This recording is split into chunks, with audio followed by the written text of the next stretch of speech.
Methods of writing sets. There are two methods of writing set. First, listing method or roster method. In this method, we write all the elements of a set in curly bracket. Each of the element is written only once and separated by commas. The order of an element is not important, but it is necessary to write all the elements of the set. Example: the set of odd numbers between 1 and 10 can be written as A is equal to 3, 5, 7, 9 or A is equal to 7, 3, 5, 9. If an element comes more than once, then it is customary to write the element only once. Example: in the word remember, the letter R, M, E are repeated more than once.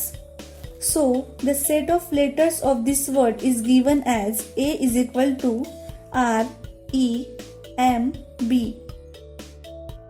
Second, rule method or set builder form. In this method, we do not write the list of elements but write the general element using variable followed by a vertical line or colon and write the property of the variable.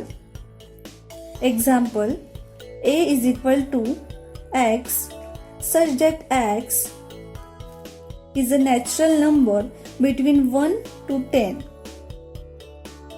and read as set A is the set of all x such that x is a natural number between 1 and 10.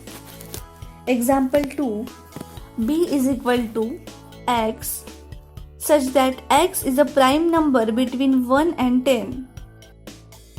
Set B contains all the prime numbers between 1 and 10.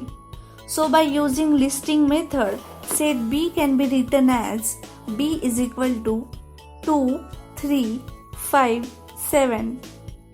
Q is the set of rational numbers which can be written in set builder form as Q is equal to, in curly bracket, P upon Q such that P and Q belong to I and Q is not equal to 0, and read as Q is a set of all numbers in the form P upon Q such that P and Q are integers where Q is a non-zero number.